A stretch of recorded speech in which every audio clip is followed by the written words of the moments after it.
Hello दोस्तों, जय भीम, जय भारत, जय संविधान। मैं गौतम रत्ना अंबेडकर नेशन चैनल से, और आज हम अपने चैनल पर एक एपिसोड शुरू कर रहे हैं, संविधान का Bharat through constitution of India. तो आप इस पर देखेंगे, हर दिन हमारी कोशिश होगी कि हम आपको संविधान के बारे में बताएं। तो आज मैं पहले थोड़ा सा बेसिक कॉन्स्टिट्यूशन हमारा क्या कहता है, किस तरह का हमारा कॉन्स्टिट्यूशन है, कैसे बनाया गया, किन लोगों की उसमें इन्वॉल्वमेंट रही। आपने अक्सर सुना होगा, खास तौर से मनुवादी मानसिकता के लोगों को कहते सुना होगा कि संविधान डॉक्टर बाबा साहब भीमराव अंबेडकर ने अकेले नहीं बनाया, उसमें और लोग कमेटी में मेंबर थे। तो ये इसी का पर्दाफाश करने के लिए मैं आपके सामने तथ्यों के साथ मैं आपको आज इस पे बताऊंगा। और सबसे बड़ी बात एक और आपको कहने जा रहा हूं कि हमारा जितने भी बहुजन मीडिया पर चैनल हैं, जो यूट्यूब चैनल के माध्यम से बहुजन समाज को जागरूक करने का काम कर रहे हैं, वो बहुत सारे मुद्दों पर बात करते हैं, बहुत सारे समाज से, बहुजन समाज से रिलेटेड जुड़े मुद्दों पर बात करते हैं, लेकिन संविधान के ऊपर कोई एपिसोड इस तरीके से अभी तक नहीं चला रहा है। और हमारी कोशिश होगी कि हम आपको डेली हर एपिसोड में संविधान के पूरे लास्ट तक पूरे संविधान को आपको पढ़ाने का काम करेंगे। तो शुरू करते हैं। संविधान चाहे किसी भी देश का हो, उस देश की भूमि का प्रधान कानून माना जाता है। अन्य जितने भी अथवा प्रकार के कानून हो, सिविल हो या क्रिमिनल हो, उनका प्रावधान संविधान के साथ सुसंगत होना आवश्यक होता है।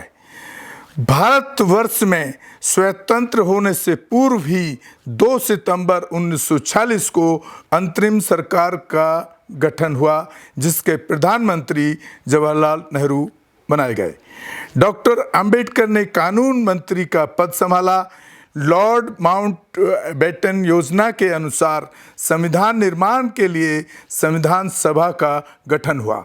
संविधान सभा के सदस्यों का चुनाव प्रादेशिक विधानसभाओं द्वारा हुआ। उसमें प्रिंसली स्टेट के मनोनीत सदस्य भी थे।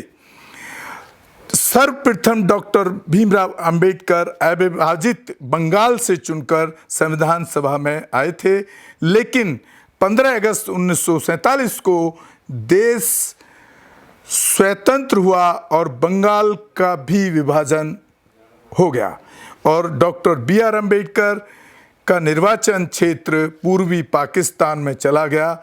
इसलिए बाबा साहब डॉक्टर BR अम्बेडकर की सदस्यता समाप्त हो गई। फिर उनको बॉम्बे प्रादेशिक विधानसभा से चुना गया। देश की सेवा करने का उन्हें ये अवसर मिला। 21 अगस्त 1947 को संविधान सभा ने संविधान मसौदा समिति का गठन किया, जिसके अध्यक्ष डॉक्टर बाबा साहब भीमराव अंबेडकर चुने गए। मसौदा समिति ने मसौदा तैयार किया और संविधान सभा में एक धारा पर चर्चा के लिए 21 फरवरी 1948 को संविधान सभा के अध्यक्ष डॉक्टर राजेंद्र प्रसाद को सौंप दिया गया। संविधान 2 साल 11 महीने 18 दिन में पूरा हुआ। संविधान सभा ने विस्तार से चर्चा करके 26 नवंबर 1949 को संविधान को स्वीकृति प्रदान की। 28 अगस्त 1938 को संविधान मसौदा समिति ने 7 निश्चित किए गए सदस्य थे, जिनके नाम मैं आपको बता रहा हूँ।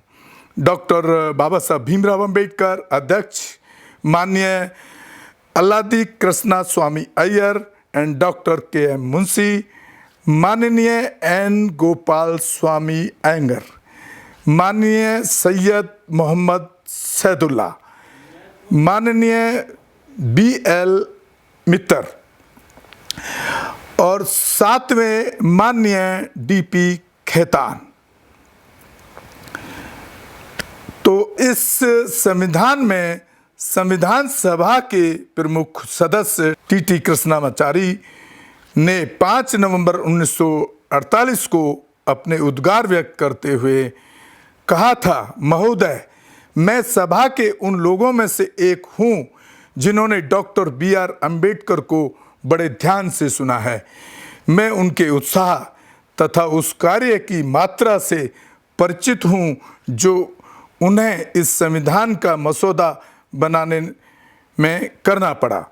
साथ साथ मेरा यह भी विश्वास है कि इस संविधान के मसौदा पर जो हमारे लिए आजकल इतना महत्व रखता है, जितना ध्यान दिया जाना चाहिए था, उतना ध्यान मसौदा समिति ने इसे नहीं दिया है। यानी कि आप समझ रहे हैं, जो मसौदा समिति थी उसने इतना ध्यान नहीं दिया, तो इसको अब आगे बता रहे हो। सभा को शायद ये विदित है कि उसने जो 7 सदस्य नियुक्त किए थे संविधान सभा के अंदर, उनमें से एक ने सभा से त्यागपत्र दे दिया था और उसके स्थान पर अन्य सदस्य रखा गया था। एक का देहांत हो गया था, किंतु उसकी जगह कोई और व्यक्ति नहीं रखा गया। एक अमेरिका में था और उसकी जगह अन्य व्यक्ति द्वारा भरी गई, तथा एक और सदस्य राज कार्य में लगा हुआ था। इतने रिक्त स्थान थे, एक या 2 व्यक्ति दिल्ली से दूर थे और संभवतः अस्वस्थ होने के कारण ये उपस्थित ना हो सके थे। अतः अंत में यह हुआ कि इस विधान का मसौदा बनाने का काम अकेले डॉक्टर B.R. अम्बेडकर के कंधों पर आ पड़ा। और निसंदेह हम उनके प्रति कृतज्ञ हैं कि इतने प्रशंसनीय ढंग से उन्होंने इस कार्य को पूरा किया।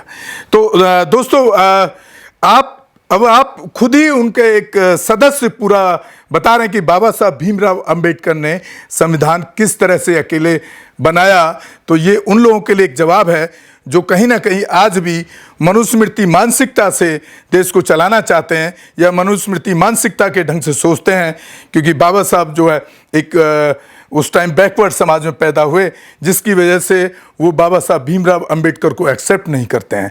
लेकिन ये सच्चाई है कि पूरा कॉन्स्टिट्यूशन जो हमारे देश का संविधान है, जो पूरा वर्ल्ड वाइड है, वो बाबा साहब भीमराव अंबेडकर जी ने अकेले बनाया। और मैं अगले एपिसोड में दूसरे किसी एक्ट के साथ आपसे बात करूंगा। इसी के साथ विदा लेते हैं। जय भीम, जय भारत, जय संविधान, गौतम रत्न अंबेडकर नेशन चैनल से। और आप हमारे चैनल को इसी तरह देखते रहें और इसको ज़्यादा से ज़्यादा शेयर और सब्सक्राइब करें, ताकि हमारे देश का संविधान हर व्यक्ति तक पहुंचे और एक कानून कि जो पूरा एक कानून का दस्तावेज है, वो हर इंसान को कानून के बारे में पता होना चाहिए, ताकि उस पर वो चलने का काम करें। रोको मत, हमें टोको मत, हमें आगे बढ़ते जाना है। जय भीम का नारा लगाना है, जय भीम का नारा लगाना है। जय भीम, जय भीम। मैं गौतम रत्ना आपका बहुजन फिल्म प्रोडक्शन में स्वागत करता हूं। और आप हमारे प्रोडक्शन हाउस के अंदर अपना कैरियर बना सकते हैं as a film director, as a producer and actor and actress and editor and cinematographer also. अगर आपको फिल्म से रिलेटेड कुछ भी प्रोजेक्ट आपको बनवाना है, तो हमारे पास में पूरा सेटअप है, जिसमें फिल्म कैमरा है, शूटिंग लाइट्स है और एडिटिंग है। सारा A to Z एक ही जगह पर आपको हमारे यहाँ पर मिल जाएगा। तो दोस्तों, आप हमें कांटेक्ट कर सकते हैं हमारे नंबर्स पर 9810085714 और 8510005714। हमारे वेबसाइट पे विजिट कर सकते हैं www.filmserviceindia.com और हमें मेल भी कर सकते हैं gautamfilmsproduction@gmail.com पर। धन्यवाद। बुद्धं शरणं गच्छामि। अंबेडकर नेशन चैनल आर्थिक समस्या से गुजर रहा है। अगर आप बहुजन समाज में बाबा साहेब अंबेडकर और तथागत बुद्ध की विचारधारा को अधिक से अधिक लोगों तक पहुंचाना चाहते हैं, तो हमें आर्थिक सहयोग प्रदान करें, ताकि हम अपने चैनल के माध्यम से देश विदेश में समता, बंधुता, एकता और संवैधानिक अधिकारों को ज्यादा से ज्यादा लोगों तक पहुंचा सकें। आप अपनी सहायता राशि नीचे लिखे खाते में जमा करा सकते हैं।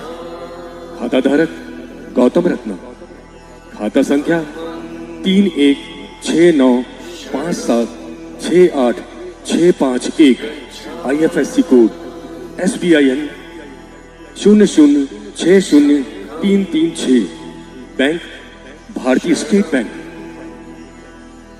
आप हमारे बैंक खाते का विवरण स्क्रीन पर भी देख सकते हैं।